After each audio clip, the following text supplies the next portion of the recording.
जमलेल्या माझ्या तमाम मराठी बांधवांनो, भगिनींनो आणि मातांनो,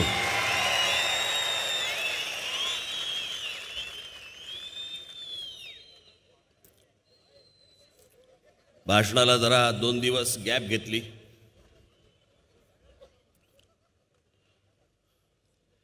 म्हटलं जरा 2-3 दिवस मुख्यमंत्र्यांना पण जरा शांतपणे झोपू देत.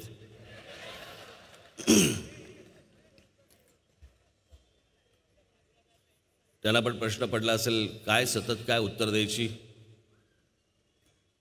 भांबावलेत, समजत नाही त्यांना की काय उत्तर द्यायची.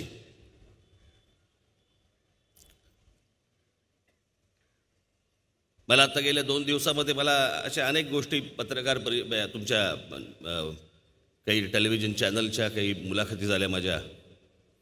आणि त्या मुलाखतींमध्ये मला त्यांनी विचारलं की मुख्यमंत्री असं बोलतायत, मुख्यमंत्री या गोष्टी म्हणतायत.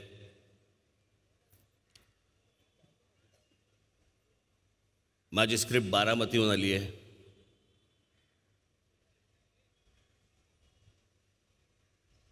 शरद पवार मला चालवत आहेत का आत्ता उभा राहिलो काय?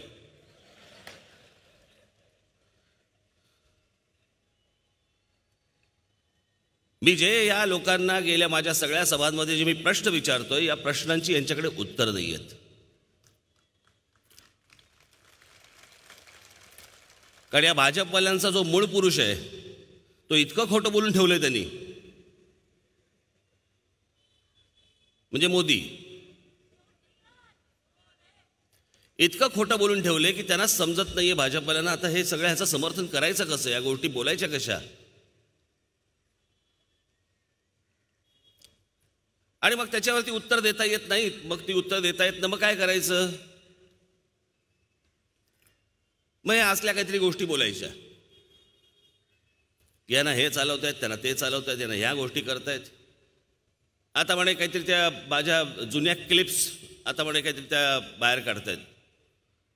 जेव्हा मी काँग्रेसवरती टीका केली होती, हो केलीच होती,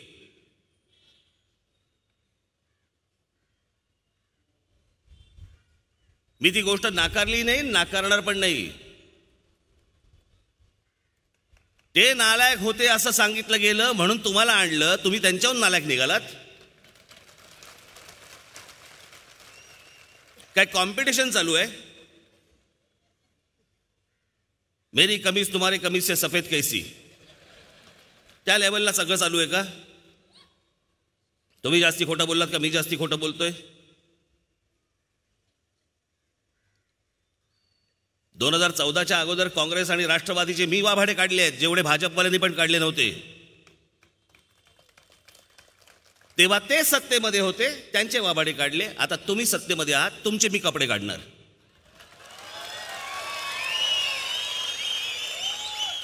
मग मी त्या दिवशी मी बोललो नाही का, मेळाव्यामध्ये बोललो मी आपल्या, मी म्हणे कोण तर म्हणे शरद पवारांचा पोपट आहे. चला कपडे आम्ही यांचे काढले आणि ह्यानं आमचा पोपट दिसला.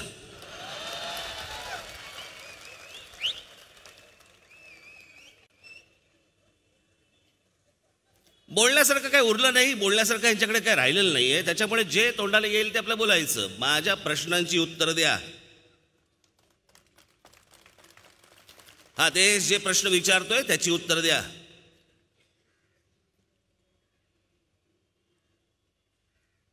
आणि विषय जर समजा शरद पवार असेल तर शरद पवारांच्या दिल्लीतल्या बंगल्यावरती कोणकोणत्या पक्षाचे कोण खासदार तिकडे जाऊन दरवाजा ठकठकत असतात हे एकदा सांगा.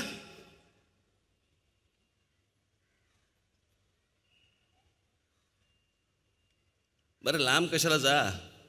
मी मध्यंतरी जो मेळावा घेतला होता, कदाचित विसरले असतील लोक, त्यावेळेला भाजपवाले म्हणजे फारसं त्यांनी लक्ष दिलं नसेल. त्या माणूस जाहीर सभांमधनं पण ही गोष्ट करेल याची त्यांना कल्पना नव्हती.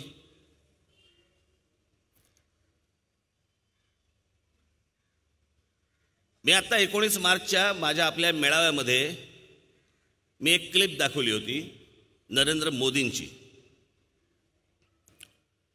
की हेच नरेंद्र मोदी 2014च्या निवडणुकीमध्ये बारामतीमध्ये काय बोलत होते आणि 2014ची निवडणूक संपल्यानंतर जेव्हा हेच नरेंद्र मोदी बारामतीमध्ये गेले, त्यावेळेला हेच नरेंद्र मोदी त्याच शरद पवारांबद्दल काय बोलत होते, तुम्हीच बघा. ये बारामती की रैली देख लीजिए, हवा का रुख क्या है पता चल जाएगा. चाचा भतीजे का क्या होगा. कितना जनसागर दूसरी आजादी की लड़ाई लड़ रहा है, उसे यहां चाचा भतीजे से आजादी चाहिए. ऐकलत? आता ऐक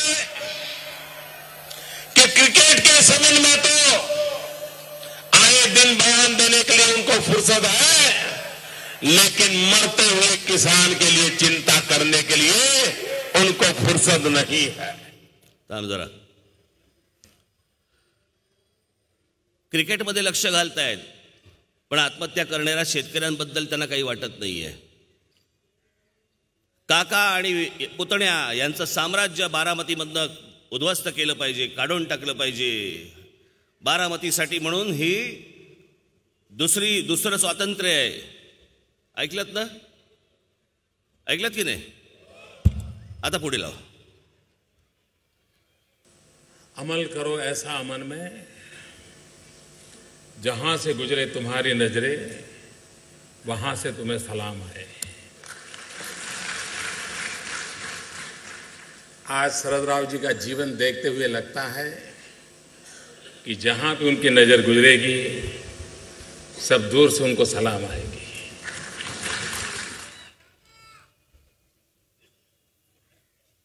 शरद राव रचनात्मक कामों की कोख से पैदा हुए राजनेता है. अधिकतम उनका समय रचनात्मक कार्यों में लगा हुआ है. आज भी कोई बारामती जाकर के देखेगा तो चारों तरफ कुछ न कुछ रचनात्मक गतिविधियों में शरद परिवार की महक आएगी. मुझे सामने जाकर के शरद राव को पूछना चाहिए कि शरद राव जी आपको क्या लगता है, आपका अनुभव है, इसका रास्ता कैसे मिला. उस भूमिका को मैं हमेशा महत्व देता आया हूं. और जैसे भी शरद राव जी बता रहे थे कि मैंने उनको गुजरात बुलाया था, हकीकत तो वो दिखा करके मैं उनसे जानना चाहता था कि अभी कुछ कमी रह गई तो मुझे बताइए, मैं ठीक करना चाहता, मैं सीखना चाहता. और बहुत लोग, कम लोगों को मालूम होगा, ऐका, शायद महीने में 2-3 बार मेरी और शरद राव की बात न हुई हो, ऐसा कोई महीना नहीं गया होगा.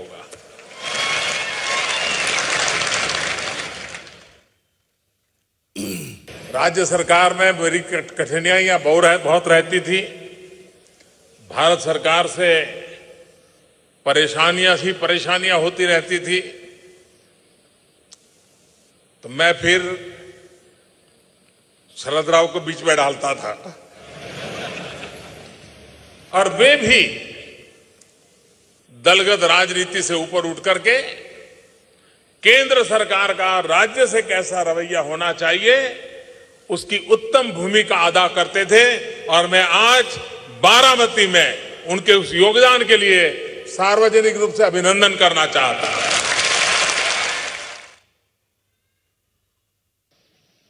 और मैंने देखा है शरद राव जी को, वो कितनी राजनीति की आपाधापी में क्यों न हो,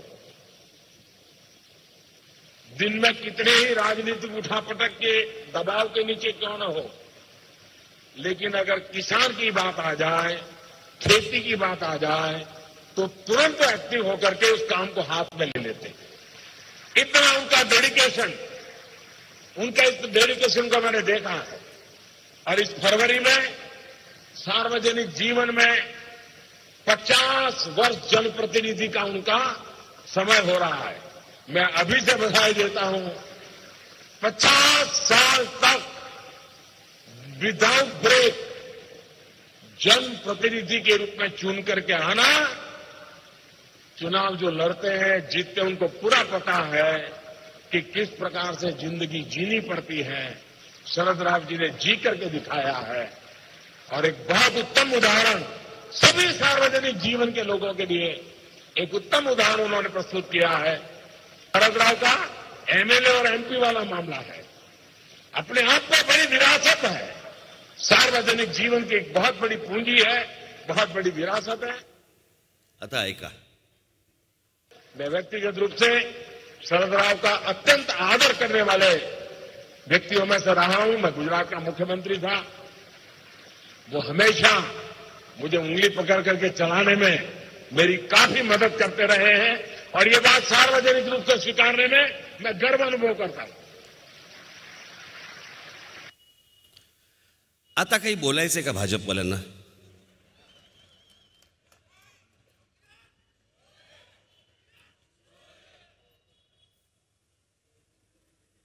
त्यांचं बोट धरून मी या सगळ्या गोष्टी शिकलो असं जर समजा पंतप्रधान देशाचे सांगत असतील, हे आरोप माझ्यावर करतायत,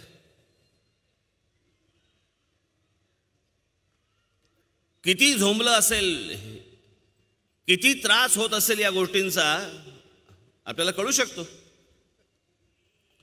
याचं कारण सगळं वारं बदललेलं आहे, वारं फिरलेलं आहे सगळं। 2014ची ती लहर, त्या गोष्टी आता राहिलेल्या नाहीत, हे त्यांनाही कळून चुकलंय आणि त्यामुळे वाटेल ते बोलायचं। परवा दिवशीची मी तुम्हाला एक गोष्ट सांगतो। एक बातमी आली, पण त्या बातमीच्या अगोदरचा मी एक मुद्दा म्हणून तुम्हाला संदर्भ देतो की एखाद्या गोष्टी ज्या वेळेला घडत असतात, होत असतात, त्यावेळेला तुम्हाला त्या बरोबर उचलायच्या असतात की त्यातनं काय आपण नक्की आपण बघतो आहोत। एखादी घटना घडते, एखादी बातमी येते, ती घटना होणं, घडणं आणि ती एखादी बातमी येणं, एखादा कोणतरी माणूस बोलणं, यातनं काहीतरी जे आपण उचलायला पाहिजे, बरोबर काय गोष्ट आहे, ही नेमकी काय आहे हे कळलं पाहिजे आणि ते समोरच्यांना समजवलं पाहिजे। उदाहरणार्थ, गुजरातच्या विधानसभेची निवडणूक झाली आणि गुजरातची आत्ता एक वर्ष दीड वर्ष झालं असेल मला असं वाटतं, आणि गुजरात विधानसभेची ज्यावेळेला निवडणूक झाली त्याचे रिझल्ट आले। म्हणजे 2014ला ज्या प्रकारचं मतदान भारतीय जनता पक्षाला गुजरातमध्ये झालं होतं, ते मतदान जर समजा आपण पाहिलं, त्याचा विचार जर समजा आपण केला, तर ह्या गेल्या विधानसभेला भारतीय जनता पक्षाच्या 165 जागा यायला पाहिजे होत्या विधानसभेला, त्यांचे आमदार यायला पाहिजे होते। आले किती? 99। काँग्रेस साधारणपणे 81-82 पर्यंत वाढली। तिथे जर समजा गुजरातमध्ये राष्ट्रवादी काँग्रेसने जर त्यांचे उमेदवार उभे केले नसते तर कदाचित आज चित्र वेगळं असतं, गुजरातमध्ये देखील काँग्रेसची सत्ता असती। म्हणजे नरेंद्र मोदींच्या होम ग्राउंडवरती, बाकीची राज्य तर सोडूनच द्या, नरेंद्र मोदींच्या होम ग्राउंडवरती 165 जागा जिकडे यायला पाहिजे होत्या तिकडे जर 99 जागा येत असतील तर एकूणच देशामधली परिस्थिती काय असेल याचा अंदाज आपल्याला बांधता येतो। आणि त्याप्रमाणे जर समजा पुढे बघितलं तर त्याच्यानंतरच्या ज्या काही निवडणुका झालेल्या आहेत, मग त्या कर्नाटकच्या असतील, मध्य प्रदेशच्या असतील, राजस्थानच्या असतील, मग छत्तीसगडच्या असतील, प्रत्येक ठिकाणी काँग्रेस निवडून आली।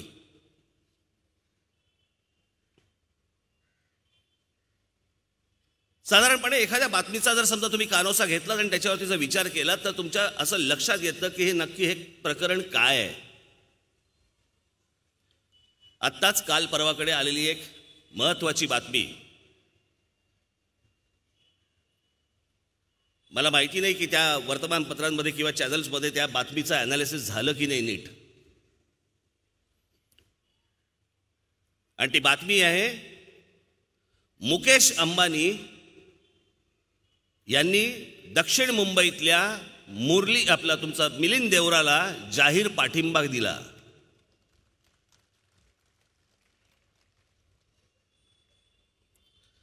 तुम्ही एवढंच पाहिलं. हा नुसता मिलिंद देवराला दिलेला पाठिंबा नव्हता. जर समजा उद्या असं पकडूया की मुकेश अंबानींना जर समजा मिलिंद देवराला मतदान करायचंय, मतदान करून आले असते, बरोबर की नाही? लोकांसमोर जाहीररित्या बोलण्याचं काय कारण आहे?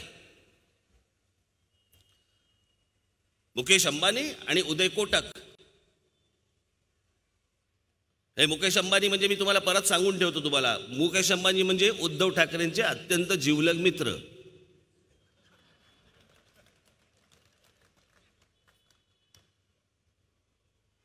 हे मुकेश अंबानी आणि उदय कोटक एक इंडस्ट्रियलिस्ट, या देशामधला सगळ्यात मोठा सर्वात पॉवरफुल अशा प्रकारचा एक उद्योगपती जाहीररित्या सांगतो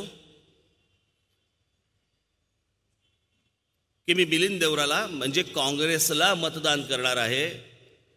हे दक्षिण मुंबई पुरता नुसता मर्यादित विषय नसतो, हा देशाला मेसेज असतो. हे देशाला सांगणं असतं की भारतीय जनता पक्षाचं सरकार चाललेलं आहे. भारतीय जनता पक्ष पुन्हा सत्तेवरती येणार नाही. मोदी परत पंतप्रधान होणार नाहीत. नाहीतर मुकेश अंबानी जाहीररित्या अशा प्रकारचं स्टेटमेंट त्यांनी केलंच नसतं, अजिबात केलं नसतं. मला आजपर्यंत कधी आठवत नाही इतक्या वर्षात मला आजपर्यंत कधी आठवत नाही की कुठच्या उद्योगपतीने जाहीररित्या कुठच्या तरी राजकीय पक्षाला जाहीर पाठिंबा दिलाय, बोलून दाखवलंय. आजपर्यंत मला आठवत नाही. आणि विरोधाभास बघा काय. इथे मुकेश अंबानी सांगतायत की मी काँग्रेसला मतदान करणार आहे, मिलिंद देवराला मतदान करणार आहे. आणि पाकिस्तानचे पंतप्रधान इम्रान खान सांगतायत की मोदी पंतप्रधान झाले पाहिजेत. का मॅच खेळायची का तुम्हाला? काय आहे काय? पाकिस्तानचे पंतप्रधान सांगतात की मला भारताचा पंतप्रधान कोण पाहिजे. 1947 सालापासून आजपर्यंत भारताच्या इतिहासात किंवा देशाच्या जगाच्या इतिहासात, भारत पाकिस्तानच्या संबंधाच्या इतिहासात आजपर्यंत असं कधी घडलं नाही की पाकिस्तानचा पंतप्रधान सांगतोय की भारताचा पंतप्रधान कोण पाहिजे. कशासाठी पाहिजे? का पाहिजे? काय घडवायचंय?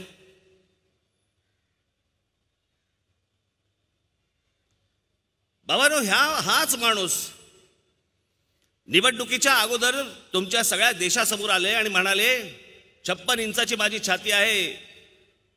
मनमोहन सिंगांना त्यांनी सांगितलं लव्ह लेटर पाठवायची बंद करा. एक माणूस जर त्यांनी मारला, एक जवान मारला, तुम्ही 4 जवान मारा. हे बोलणारा माणूस पंतप्रधान झाल्यावरती बदलला. पंतप्रधान झाल्या झाल्या त्याच्या शपथविधीला हेच नरेंद्र मोदी पाकिस्तानचे तेव्हाचे पंतप्रधान नवाज शरीफांना प्रमुख पाहुणे म्हणून बोलवता. काय वाटलं असेल त्या जवानांच्या कुटुंबियांना? हे ज्यावेळेला बोलत होते त्यावेळेला त्या जवानांच्या कुटुंबियांना वाटलं असेल एक आधार आला. पण जे काँग्रेसच्या काळात मनमोहन सिंगांनी पण जे केलं नाही ते नरेंद्र मोदींनी केलं. विमानातनं कुठून तरी येत असताना त्यांच्या लक्षात आलं की आज नवाज शरीफांचा वाढदिवस आहे. विमान फिरवलं आणि नवाज शरीफांच्या इकडे गेले. केक कापला रात्री, त्यांना केक भरवला, त्यांच्याकडे जेवले, त्याचे फोटोही आले. काय वाटलं असेल त्या जवानाच्या पत्नीला? काय वाटलं असेल त्या जवानाच्या आईला की अरे अरे अरे माझा पोरगा हाकनात गेलं. हे नुसते आम्हाला भूलता पण सांगत आले. आम्हाला वाटलं आता सडेतोड उत्तर मिळेल. उत्तर कसलं? काहीच नाही.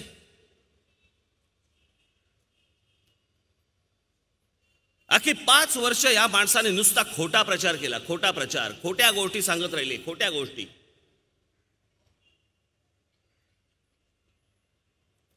जे या देशाला जे स्वप्न दाखवली त्या स्वप्नांबद्दल आता ते काहीही बोलायला तयार नाहीयेत.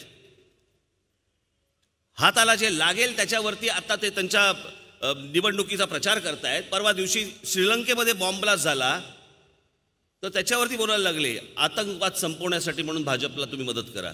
वा, जर आपण आकडेवारी जर नीट पाहिली तर नरेंद्र मोदींच्या कार्यकाळामध्ये सर्वाधिक जवान आमचे मारले गेलेले आहेत.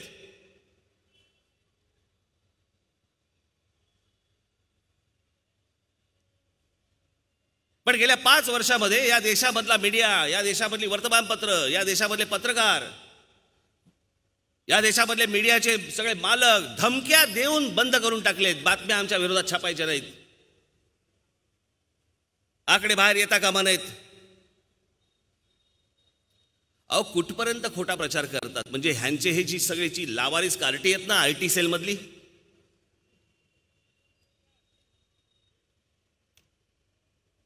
हे वेगवेगळे बसून नुसते काय काय वेगवेगळ्या गोष्टी लोकांसमोर आतमध्ये टाकत असतात सोशल मीडियावरती. स्वतःच्या अधिकृत गोष्टींवरती टाकणार नाहीत, बाहेरून वेगवेगळ्या पसरवणार. यातली एक गोष्ट आमच्या हाताला लागली. दाखव रे ती.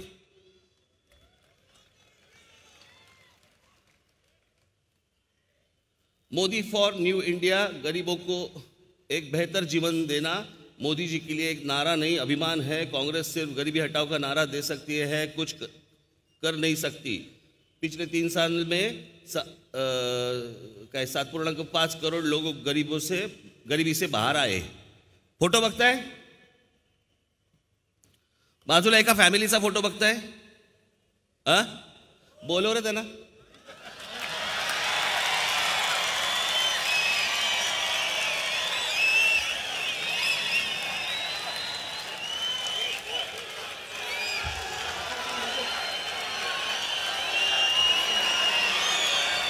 या इकडे.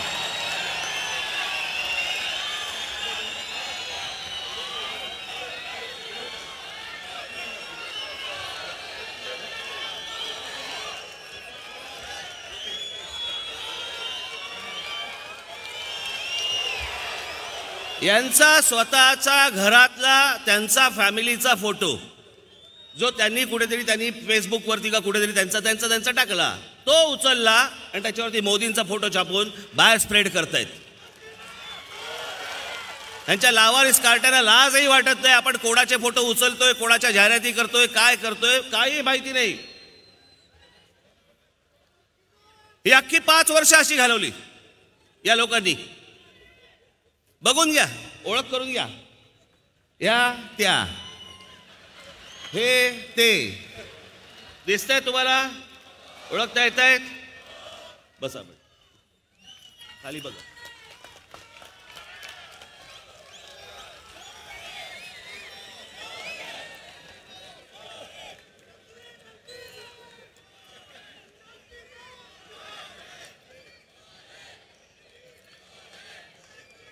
किती खोटा प्रचार करायचा या माणसा काय मर्यादा आहेत की नाही हो.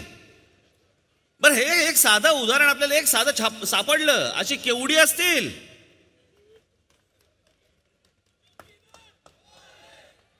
त्याला माहिती पण नसेल की आपला वापर होतोय.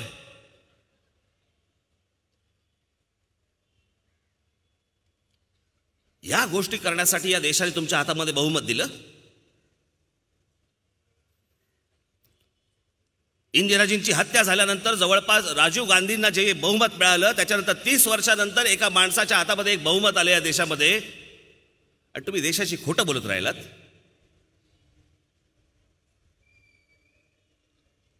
काय आवश्यकता होती का मला जरा सांगा. या देशाने तुम्हाला भरभरून सगळ्या गोष्टी दिल्या होत्या, हातामध्ये सगळ्या गोष्टी दिल्या होत्या. खोटं का बोलत राहिलात. मी त्यादिवशी माझ्या महाडच्या सभेमध्ये बोललो ना, ही 2 माणसं मला जी भेटायला आली, हे इथे मेक इन इंडियाचं एक मोठं तिकडे मुंबईमध्ये काय काय केवढं केलं होतं, मोठं एक्झिबिशन, तिकडे बँकांचे स्टॉल, इतर सगळ्या गोष्टी, आणि अख्खी सगळी सरकारी यंत्रणा कामाला लावली होती की जा पकडून आणा, MOU करायचेत, MOU बनवायचेत. अशी मला आपल्या कोकणामध्ये चिपळूणचे 2 जण मला भेटले.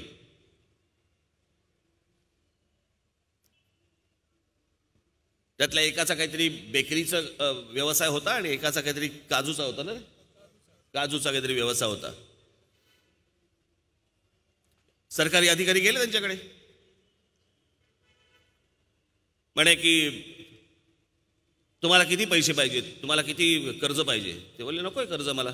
नाही नाही म्हणे, कर्ज आता एवढं सगळं मेक इन इंडियाचं सगळं चालू आहे, तिकडे बँका वगैरे सगळे आलेले आहेत, ते तुम्हाला कर्ज द्यायला तयार आहे, त्यांच्याबरोबर आपल्याला MOU करायचं आहे. आणि मग त्यांच्या मागे लागल्यावर ते बोले, त्यातले ते बेकरीवाले होते, ते बोलले की बरं ठीक आहे, मला मग 2 कोटीचं कर्ज द्या. आम्ही जाऊन किती जाणार. दुसरा बोलला बरं मला मग काही 3-4 कोटीचं 4 कोटीचं लोन द्या, नाही काही 3 कोटीचं लोन द्या. त्यांचे सह्या घेऊन MOU तयार केले. बाबांनो, जे MOU तयार केले गेले त्यातल्या एकाचा म्हणजे ज्याने सांगितले होते 2 कोटी रुपये द्या, त्याचा 200 कोटीचा MOU केला आणि दुसऱ्याचा 400 कोटीचा MOU केला. असे सगळे लाखो कोटींचे आकडे फुगवून या देशासमोर सांगितले की बघा बघा बघा कसे लोक येत आहेत, कसा व्यवसाय करायचा म्हणतायत, आणि आता किती लाख कोटीचे इथे इन्व्हेस्टमेंट येणार आहे आणि किती लाख कोटी आपल्या इकडे गुंतवले जाणार आहेत. काही झालं नाही, सगळं खोटं.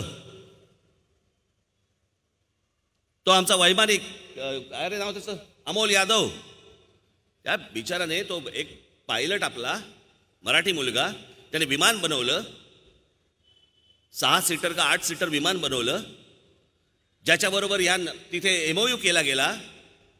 मुख्यमंत्र्यांनी सांगितले की तुला 185 एकर आम्ही पालघरला जमीन देतो, 35,000 कोटी रुपयांचा आम्ही तुझ्याबरोबर तुझ्या या व्यवसायामध्ये सगळे टाकतो. आज अमोल यादवची काय परिस्थिती आहे. आज अमोल यादव देश सोडून अमेरिकेला निघून चाललाय की इथे काही घडलं नाही, त्याच्या आयुष्यामध्ये काही होत नाहीये. तो इथून उठून अमेरिकेला निघून चाललाय. 2 कोटी लोकांना, बेरोजगार लोकांना रोजगार देणार होते हे दर वर्षाला. 2 कोटी लोकांना, याचा अर्थ 5 वर्षामध्ये 10 कोटी लोकांना. 10 कोटी लोकांना याचा अर्थ घरामध्ये 4 माणसं असतील साधारणपणे, 5 माणसं असतील, 20 कोटी लोक ज्यांची पोटं भरली असती. ज्याच्या हातामध्ये बहुमत दिलं तो माणूस खोटं बोलत राहिला.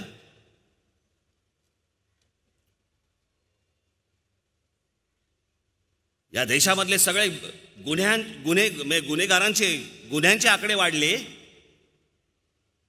या देशामधले बलात्कार वाढले. नरेंद्र मोदींच्या काळामध्ये जे आता 14 ते 15, 15 ते 16, 16 ते 17 या काळामध्ये जेवढे बलात्कार या देशामध्ये झालेले आहेत त्याचा आकडा पाहता ह्याच्या आधी नाही झाले. आता शेवटचा आकडा जो आम्हाला सापडला 2016चा, मला असं वाटतं 16चा सापडला ना, 16चा, तो जवळपास 38,000 बलात्कार या देशामध्ये झाले. 38,000. आणि बाबांनो, पुढची गंमत बघा, 2017 ते 2018 आणि 2018 ते 2019 याचा जो देशाचा रिपोर्ट येतो की मायग्रेशन कुठून कसं होतंय, या देशामध्ये गुन्हे किती वाढलेले आहेत, कुठे कुठे वाढले आहेत, कोणत्या प्रकारचे वाढले आहेत, या देशामध्ये बलात्कार कुठे कुठे वाढले आहेत, इतर जे सगळे रिपोर्ट येतात, गेली 2 वर्ष या सरकारने बंद करून टाकलेत, दाबून टाकलेत. तुमच्यासमोर आकडे आणायचेच नाहीत, पत्रकारांना आकडे द्यायचेच नाहीत, ते छापतील अशी कुठची गोष्ट करायचीच नाही. ज्या वेळेला यांनी नोटा बंद केल्या, ज्या वेळेला यांनी GST आणला, त्याच्यानंतर या देशामधले सगळे उद्योग डबघाईला आले. आज बघा ती जेट एअरवेज, गेली इतकी वर्ष जी चालणारी आपल्या देशाची इतकी मोठी एअरलाईन आज बंद झाली. जवळपास त्यांचे 20,000 एम्प्लॉई आणि त्या कंपनीवरती अवलंबून असलेले इतर जे लोक, असेच मिळून साधारणपणे 50,000 लोक बेरोजगार एका रात्रीत झाले. एका रात्रीत. बरं, जेट एअरवेज बंद होणार बंद होणार बंद होणार याच्या बातम्या गेले काही दिवस येत होत्या. पंतप्रधान कानेमध्ये आले, पंतप्रधानांनी ही गोष्ट का नाही थांबवली. इतके जण जर समजा बेरोजगार होणार असतील, इतके पायलट जर बेरोजगार होणार असतील, पंतप्रधान याच्यामध्ये का नाही पडले, आमचे अर्थमंत्री का नाही पडले, इतर लोक का नाही पडले, का ती बंद होऊ दिली, कोणाच्या घशात घालायची आहे. काय यांचं चाललंय मला मला कळतच नाही, देशाला पण कळत नाहीये की हा माणूस इतके देश फिरून आला कशासाठी? लहानपणी इच्छा होती का मोठा झाल्यावर विमानात बसीन आणि फिरीन? कशासाठी फिरलात तुम्ही? कुठचा दीड दमडा आला मला जरा सांगा. कोणाबरोबर कॉन्ट्रॅक्ट करत होतात? अनिल अंबानीला कॉन्ट्रॅक्ट कुठून मिळालं?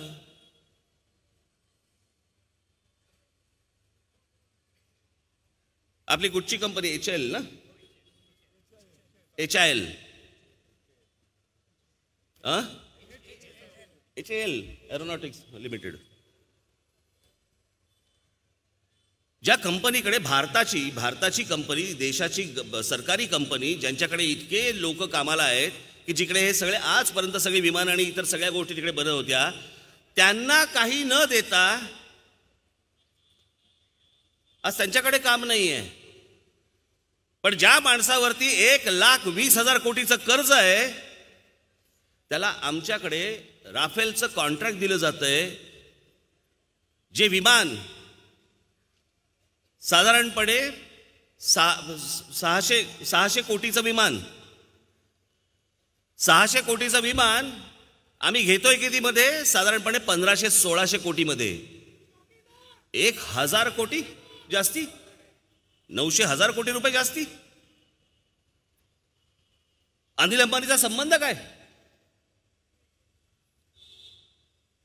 अनिल अंबानीचा आजपर्यंत कधी विमान बनवलंय का?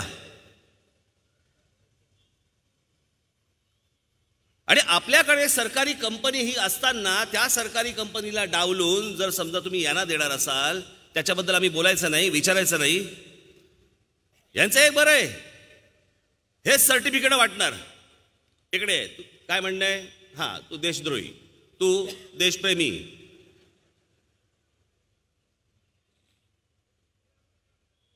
मग इतके जवान मारले जात असताना ज्या वेळेला तुम्ही नवाज शरीफांच्या कडे जाऊन ज्या वेळेला केक कापता आणि त्याला केक ज्या वेळेला भरवता, आम्ही तुम्हाला काय म्हणायचं? देशद्रोही म्हणायचं का देशप्रेमी म्हणायचं?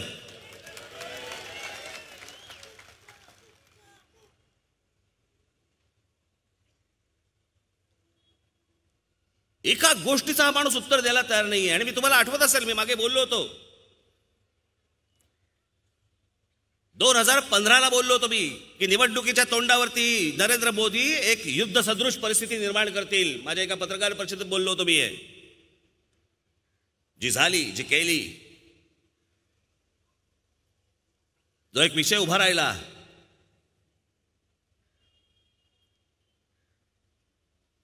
ज्या पुलवामामध्ये आमचे 40 जवान शहीद झाले,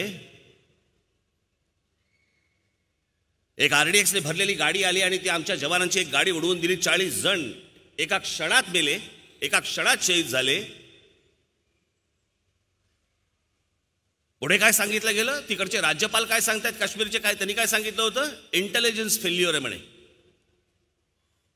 इंटेलिजन्स फेल्युअर तुम्हाला अगोदर कळवलं होतं, यांना अगोदर सांगितलं होतं की ज्या रस्त्याने या गाड्या जाणार आहेत तो रस्ता पहिल्यांदा नीट व्यवस्थित सॅनिटाईज करा, तिथे बॉम्ब ब्लास्ट होण्याची शक्यता आहे. आहे का रे ती नोटीस? दाखव. हे बघा, हे खाली लिहिलं त्यांनी. आणि काय IED म्हणजे हे त्यांचं ते काय RDX वगैरे सारखे बॉम्ब असतात, त्याच्यासाठी तो वापरलेला तो शब्द आहे की पहिल्यांदा तुम्ही तो रस्ता सगळा क्लीन करून घ्या, साफ करून घ्या. नाही ऐकले. त्यांना हेही सांगितलं होतं की ते काय CRPFचे जे जवान जाणार आहेत त्यांना तुम्ही एअरलिफ्ट करा, हेलिकॉप्टरने पाठवा. हेही अगोदर सांगितलं गेलं होतं, नाही केलं गेलं.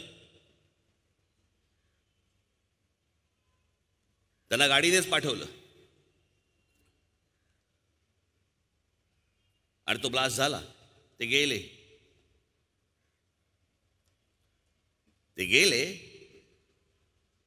किती तारखेला झालं ते? 14 तारखेला. तो आहे का रे फोटो?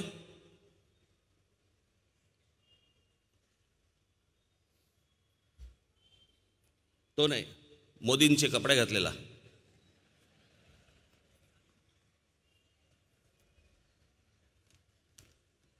14 तारखेला पुलवामा घटना घडली. आमचे 40 माणसं, 40 जवान आमचे शहीद झाले. या 14 तारखेनंतर पंतप्रधान नरेंद्र मोदींचे वेगवेगळ्या कार्यक्रमातले फोटो टेलिग्राफने छापले.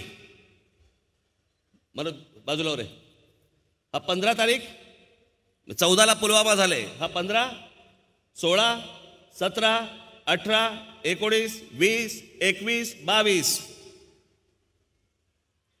20चा फोटो बघा.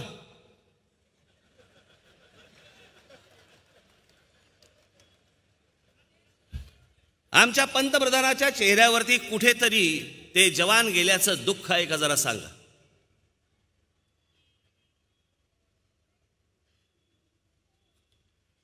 एका तरी फोटोमध्ये तुम्हाला कुठेही हा माणूस दुःखी दिसतोय का सांगा. कपडे बघा. म्हणून मी त्या दिवशी म्हटलं ना, हे असले कपडे घालून फिरणारा आमचा पंतप्रधान असेल तर हा फकीर कसला, हा बेफिकीर.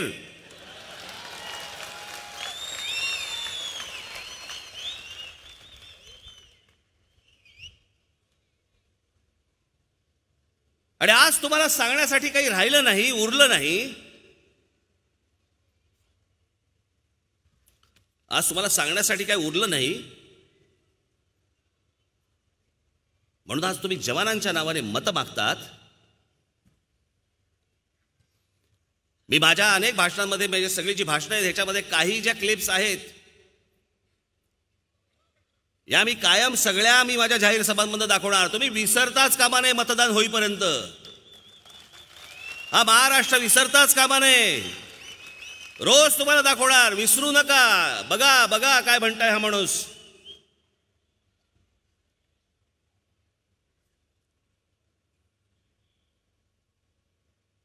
आज पुलवामामध्ये शहीद झालेल्या जवानांच्या नावाने हे मतं मागतायत. एअर स्ट्राईक केलेल्या पायलटांच्या नावाने मतं मागतायत. ऐका,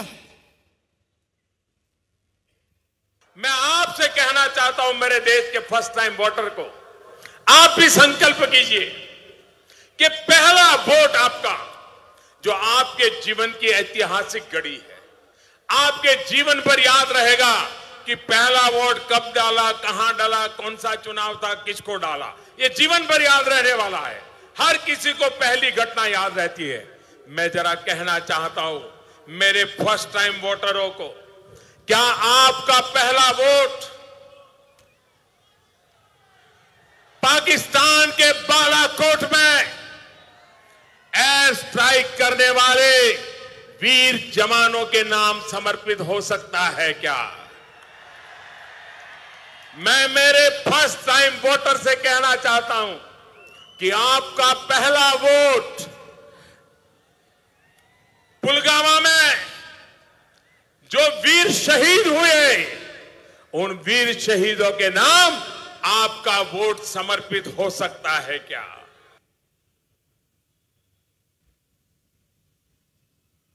जवानांच्या नावाने मतं मागतायत आणि तेही पुढे कशा प्रकारे किती म्हणजे या सगळ्या याच्यामध्ये किती निर्लज्ज प्रश्न विचारावेत. प्रश्न बघा काय पुढचा, की शेतकऱ्यांच्या नावाने शेतकरी जे आत्महत्या करतायत त्यांच्या नावाने राजकारण चालतं, मग जवानांच्या नावाने राजकारण केलं तर काय फरक पडतो. ऐका, किसान मरे तो चुनाव का मुद्दा, लेकिन जवान मरे तो चुनाव का मुद्दा नहीं. ये कैसे हो सकता है? किसान मरे तो चुनाव का मुद्दा, लेकिन जवान मरे तो चुनाव का मुद्दा नहीं. ये कैसे हो सकता है? काय बोलतोय माणूस.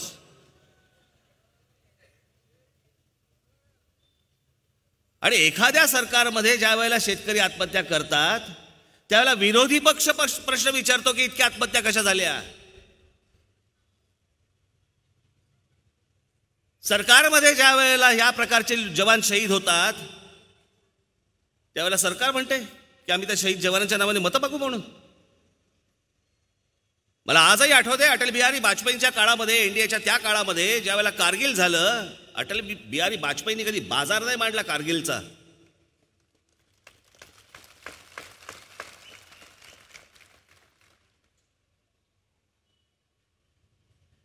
आज काय या दोन माणसांनी देशाची परिस्थिती करून ठेवली हो.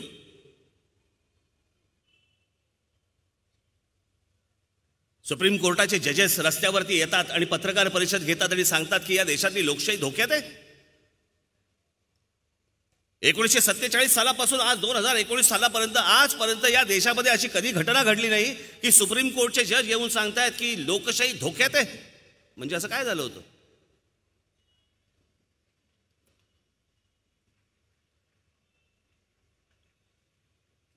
या देशामध्ये एका जजचा खून होतो. लोया नावाच्या एका जजचा खून होतो आणि ते सगळं खून बिन हे सगळे प्रकरण झाल्यावरती ज्या वेळेला ती कोर्टात केस उभी राहते त्यावेळेला त्याच्या संशयाची सुई ही अमित शहाकडे जाते.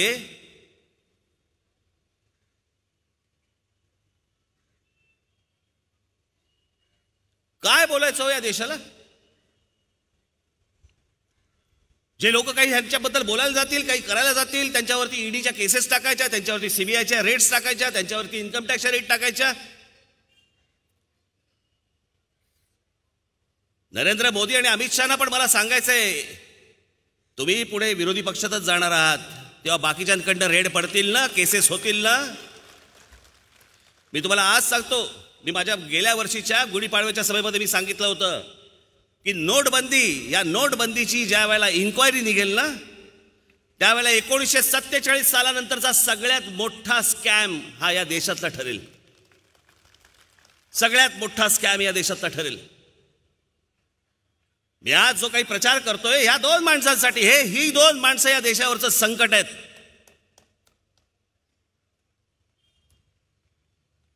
मी भारतीय जनता पक्षाला मत देऊ नका सांगतोय कारण त्यांना मत देणं म्हणजे या दोघांना मत देणं. युतीमधला शिवसेना हा त्यांचा जो पक्ष आहे, बरोबरचा पक्ष आहे, त्यांनाही मत का देऊ नका म्हणजे त्यांना मत देणं म्हणजे ह्या दोघांना मत देणं आहे.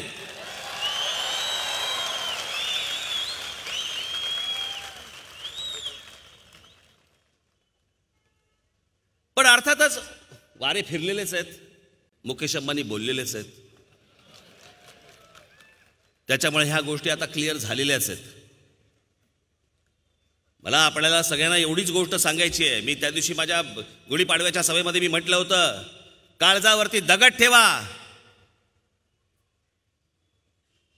परंतु ही माणसं दोन परत या देशाच्या राजकीय क्षितिजावरती तुम्हाला आपल्याला दिसता कामा नयेत. ही या देशाला धोका आहेत. ही निवडणूक ही या देशामध्ये लोकशाही राहणार का या देशामध्ये हुकुमशाही येणार याच्यासाठीची निवडणूक आहे. तुम्हाला या देशामध्ये जर लोकशाही टिकवायची असेल तर यांना सर्वांना बाजूला करणं आत्ताच गरजेचं आहे. आणि त्याच्यासाठी म्हणून मी या प्रचारसभा घेतोय, प्रचारसभा करतोय.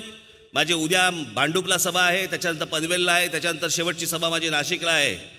पण आज मी तुम्हाला एवढंच सांगण्यासाठी आलेलो आहे की ह्या सगळ्या गोष्टी विसरू नका. मतदानाच्या दिवशी तुम्ही विसरू नका की हे संकट या देशावरचं दूर हो, एवढीच फक्त मी एक ईश्वरचरणी प्रार्थना करतो आणि आपणा सर्वांची मी रजा घेतो. धन्यवाद. जय हिंद, जय महाराष्ट्र.